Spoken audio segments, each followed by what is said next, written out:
పరిశుద్ధ గ్రంథం నుండి మార్కు సువార్త 4వ అధ్యాయం 35వ వచనం నుంచి చదువుకుందాం. మైక్ లో చూద్దామండి. ఆ దినమే సాయంకాలం అయినప్పుడు ఆయన అద్దరికి పోవుదమని వారితో చెప్పగా వారు జనులను పంపివేసి ఆయన ఉన్న పాటున చిన్న దోణిలో తీసుకుపోయిరి. ఆయన వెంబడి మరికొన్ని చిన్న దోణిలు వచ్చెను. అప్పుడు పెద్ద తుఫాను రేగి ఆయన ఉన్న దోణ మీద అలలు కొట్టినందున దోణ నిండిపోయెను. ఆయన దోణి అమరమున తలగడ మీద తలవాల్చుకొని నిద్రించుచుండెను. వారు ఆయనను లేపి, బోధకుడా, మేము నశించిపోవచ్చున్నాము, నీకు చింత లేదా అని ఆయనతో అనిరి. అందుకాయన లేచి గాలిని గద్దించి నిశ్శబ్దమై ఊరకుండుమని సముద్రముతో చెప్పగా గాలి అణిగి మిక్కిలి నిమ్మలమాయెను. అప్పుడు ఆయన, మీరెందుకు భయపడుచున్నారు? మీరింకను నమ్మలేక ఉన్నారా అని వారితో చెప్పెను. వారు మిక్కిలి భయపడి, ఈయన ఎవరో, గాలియు సముద్రమును ఈయనకు లోబడుచున్నాయని ఒకనితోనొకడు చెప్పుకొనిరి. చాలండి. మనం గమనించినట్లయితే మార్కు సువార్త 4వ అధ్యాయం 35వ వచనంలో గమనిస్తే యేసుక్రీస్తు ప్రభుల వారు అనేకమైన అద్భుతాలు చేసే దేవుడు. ఇక్కడ గమనిస్తే ఒక దోణలో యేసు ప్రభు వారు, ఒక చిన్న దోణలో శిష్యులు బయలుదేరి అద్దరునకు మామూలుగా ఇటువైపు నుండి అటువైపు వెళ్ళాలి అంటే మధ్యలో నీళ్లు ఉన్నాయి. ఆ నీళ్లు ఉన్న సమయంలో వారు దాటి వెళ్తూ ఉండగా వారికి ఆ దోణలో వారు వెళ్తూ ఉండగా వారి అనుకోని విధంగా ఆ దోణలో గాలి వాన అలల చేత కొట్టబడుతూ ఉంటే వారు భయపడ్డారు. ఇంకా వారు ఏమనుకున్నారు అంటే ఇంకా మునిగిపోతామేమో, ఆ నీళ్ళలో కొట్టుకొని పోతామేమో అనుకొని వారు భయపడ్డారు. మన జీవితంలో మనం గమనిస్తే కష్టము అలల లాంటి సమస్యలు, ఇబ్బందులు వచ్చినప్పుడు చాలా మంది అనుకుంటారు ఇంకా అంతా అయిపోయింది, ఇంకా లేవడానికి వీలు లేదు అనుకునే సమయంలో మనము అస్సలు తలంచని విధంగా దేవుడు సహాయం చేస్తాడు. అయితే ఇక్కడ మనం ఒక విషయం గమనించాలి. సాయంకాలం అయినప్పుడు యేసు ప్రభు వారే చెప్పారు, మీరు ఇటువైపు నుంచి అటువైపుకు వెళ్ళాలి అంటే వారు ఆ పడవ దోణ ఎక్కి బయలుదేరి వెళ్ళాలి. యేసు ప్రభు వారే చెప్పారు మీరు వెళ్ళమని. అయితే ఆయనకి తెలియదా వారికి ఆ మధ్యలో అలల చేత కొట్టబడతారని, వారు అలలలో ఉండిపోతారని. ఆ దోణ బయలుదేరి వెళ్ళినప్పుడు యేసుక్రీస్తు ప్రభుల వారు వారితోనే ఉన్నారు. ఆ దోణ చివరి భాగంలో యేసు ప్రభు వారు పడుకొని నిద్రపోతున్నారు. మనం గమనిస్తే యేసు ప్రభు వారు మానవునిగా ఈ లోకానికి వచ్చిన తరువాత ఉదయ కాలము నుండి ఆయన ప్రార్థన చేసేవారు, తండ్రితో మాట్లాడేవారు. తరువాత అనేకమైన ఊర్లకు వెళ్లి రక్షణ సువార్తను, దేవుని చిత్తాన్ని తెలియజేసేవారు. అలా తెలియజేసిన ఆయన వారు దోణ ఎక్కిన తరువాత దోణలో ఒక భాగమున చివరిలో పడుకొని ఉన్నప్పుడు ఆ దోణలో వారు చింతపడుతున్నారు, ఇంకా ఎక్కడ నీళ్ళలో మునిగిపోతామేమో అని. చూద్దామండి 38వ వచనములో, ఆయన దోణి అమరమున తలగడ మీద తలవాల్చుకొని నిద్రించుచుండెను. వారు ఆయనను లేపి, బోధకుడా, మేము నశించిపోవచ్చున్నాము, నీకు చింత లేదా అని ఆయనతో అనిరి. చాలండి. గమనించినట్లయితే తుఫాను రేగి కొట్టగా వారిలో ఏమొచ్చింది? భయం వచ్చింది. మన జీవితంలో తుఫాను వంటి శ్రమలు వచ్చి తగులుతున్నప్పుడు మన గుర్తు రావాల్సింది దేవుని వైపు. ఒకవేళ తుఫాను వైపు చూసామా, ఆ తుఫాను ఏం చేస్తాదంటే ఇంకా దేవుని వైపు తిరగకుండా భయమును కలగజేస్తాది. మనం వాక్యంలో గమనించినట్లయితే తుఫాను వచ్చినప్పుడు వారితోనే యేసు ప్రభు ఉన్నారు. చాలా మంది అంటా ఉంటారు దేవుణ్ణి నమ్ముకున్న తర్వాత ఇంకా శ్రమలు రావు అని చాలా మంది అంటా ఉంటారు. దేవుణ్ణి నమ్మినా కూడా శ్రమలు అనేవి వస్తానే ఉంటాయి. శ్రమల గుండా మనం వెళ్తామేమో, ఖచ్చితంగా వెళ్తాము. ఆ శ్రమలలో వెళ్ళేటప్పుడు లోకంలో ఉండే వారికన్నా దేవునిలో ఉన్న వారికి చాలా పరీక్షలు, చాలా శ్రమలు వస్తాయి. అయితే దేవునిలో ఉన్న మనకు ఆ తుఫాను వంటి ఆ యొక్క బాధ ఏమీ చెయ్యలేదు. లోకంలో ఉన్నవారు ఆ తుఫాను గాలుల చేత కొట్టబడి ఇంకా జీవితం లేదు అనుకొని ఫిక్స్ అయిపోయి అక్కడే నిలిచిపోతారు. దేవుని నమ్మిన వారికి ఆ తుఫాను గాలి ఏమీ చెయ్యలేదు. బైబిల్ గ్రంథంలో యోబు దేవుని నమ్ముకున్నాడు. చాలా ఆస్తిపరుడు, చాలా ధనమున్న వ్యక్తి, చాలా మంది స్నేహితులున్న వ్యక్తి. ధనముంటే వద్దన్న స్నేహితులు వస్తారు, ధనముంటే వద్దన్న బంధువులు స్నేహితులు చాలా మంది వచ్చి ఎప్పుడు చుట్టూ ఉంటారు. ఉన్నట్లుండి యోబుకి ధనం పోయింది, ఆస్తి పోయింది, పిల్లలు వెళ్ళిపోయారు, అన్ని పోయాయి, ఆరోగ్యము కూడా లేదు, అనారోగ్యంతో ఉన్నాడు. ఏమున్నా లేకున్నా దేవా నీవే నాకు చాలు, నేను ఈ లోకానికి ఏమీ లేని వ్యక్తిగా వచ్చాను, ఏమున్నా లేకున్నా నిన్నే మహిమ పరుస్తానని తీర్మానం చేసుకున్నప్పుడు బాధ వచ్చింది. తుఫాను వంటి శ్రమలు వచ్చాయి. ఇంకా కోలుకోలేను, కట్టబడలేను, నా జీవితం కట్టబడదు అనేటువంటి సమస్యలు యోబుకి వచ్చినా, అటువంటి శ్రమలలో యోబు ఉంటున్నా యోబుతో దేవుడు లేడా? ఈ తుఫానులో ఆ దోణలో యేసు ప్రభు వారు లేరా? ఉన్నారు, కానీ ఆయన మౌనంగా ఉన్నారు. మన జీవితంలో పరీక్షలు ఎదురవుతాయి. పరీక్షను ఎదుర్కొన్న తర్వాత వచ్చేటువంటి ఆ రిజల్ట్ చాలా గొప్పది. మన జీవితంలో ఎదుర్కొంటున్న పరిస్థితుల్లో మనం ఎన్నమూ ఉండము, కానీ దాన్ని తప్పించడానికి దేవుడు మార్గాన్ని ఏర్పరిచాడు. యోబు అన్ని కోల్పోయాడు, ఇంకా జీరోగా మిగిలిపోయాడు.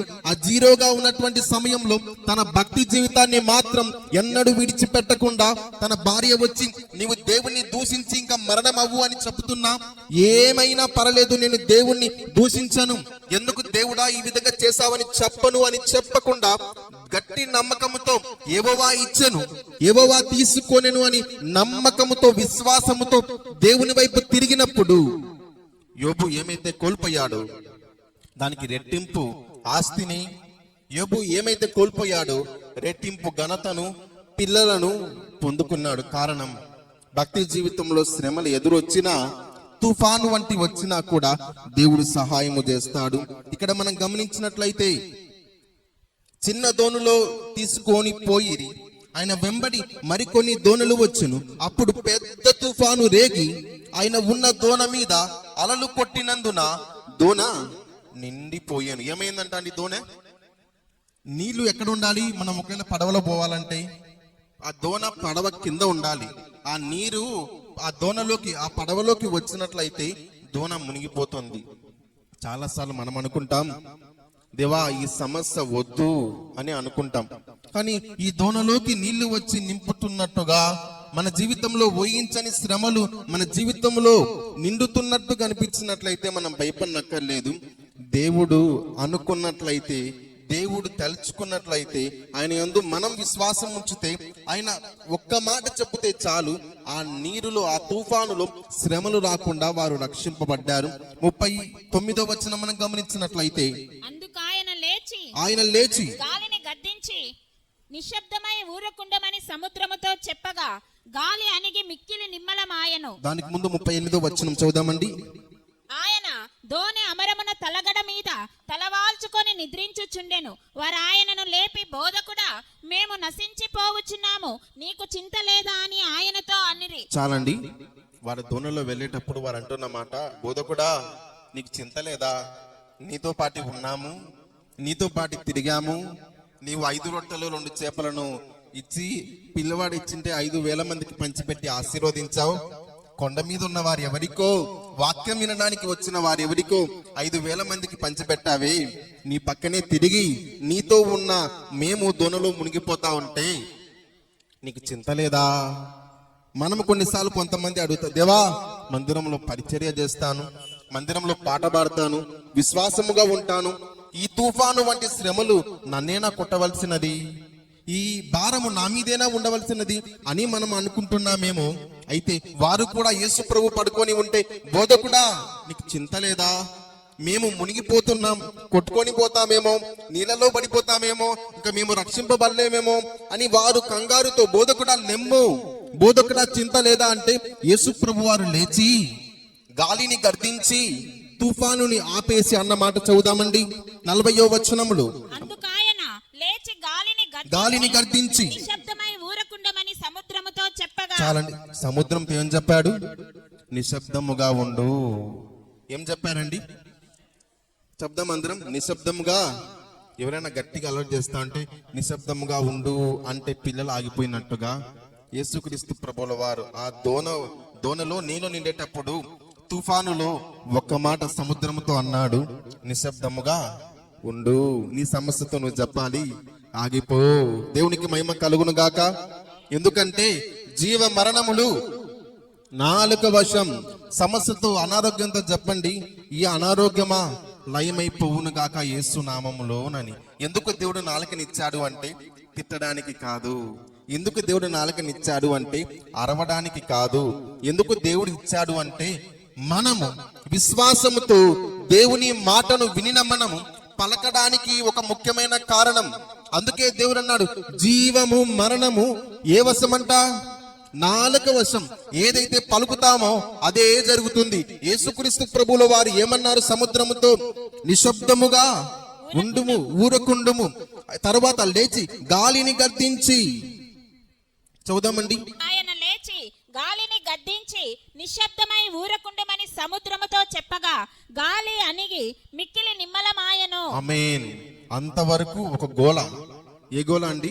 తుఫాను కొట్టేది ఒక శబ్దం అయితే, వారు మునిగిపోతున్నామనేది ఒక శబ్దం అయితే, ఆ దోణిలో నీళ్లు నిండుతున్నాయనేది ఒక శబ్దంతో ఉన్నటువంటి వారు యేసు ప్రభు వారు సైలెంట్ గా ఒక మాట చెప్పారు, నిద్ర లేచి ఆగిపో అంటేనే మొత్తం నిమ్మలమైంది, ప్రశాంతంగా మారిపోయింది.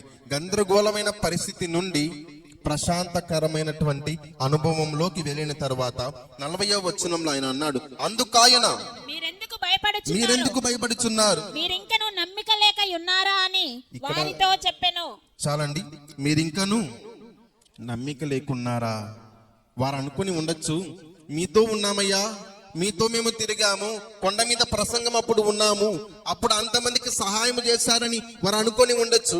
ఇప్పుడు వారి మునిగిపోతూ ఉంటే వారిని దేవుడు రక్షించడా? ఇప్పుడు ఎవరైనా ఇక్కడున్న వారైనా, వాక్యం వింటున్న వారైనా ఏదైనా శ్రమలో ఉంటే ఆయన చెయ్యి పట్టుకొని ఆ శ్రమ నుండి లేవనెత్తడా?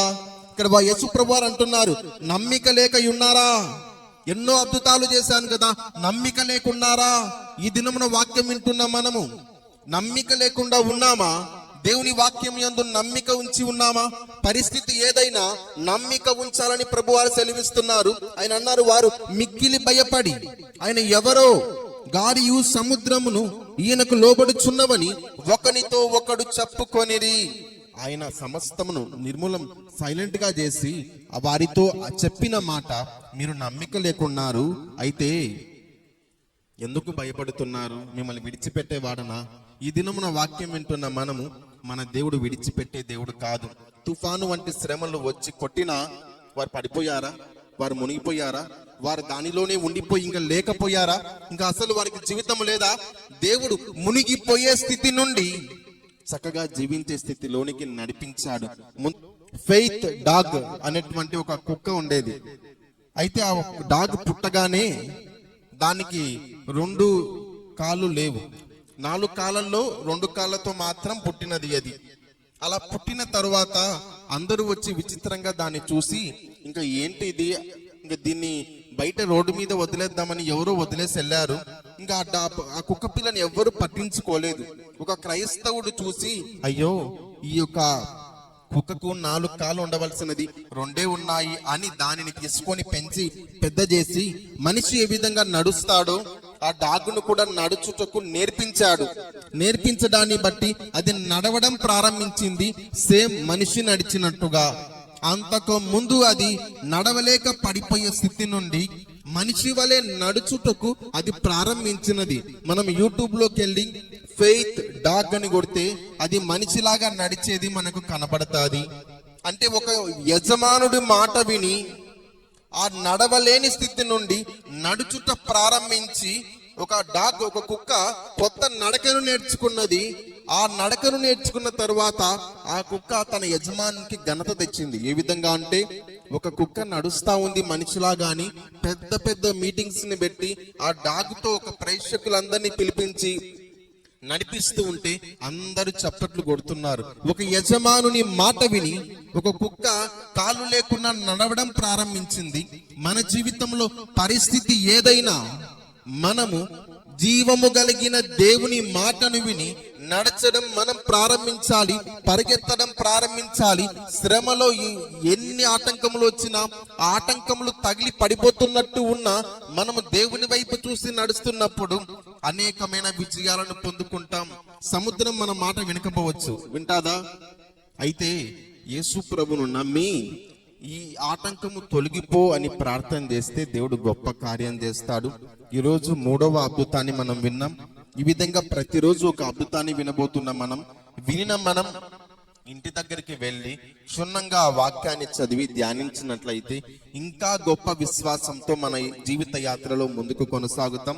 ఈ వాక్యమును మన ఆత్మీయ మేలుకై దేవుడు దీవించి ఆశీర్వదించునుగాక.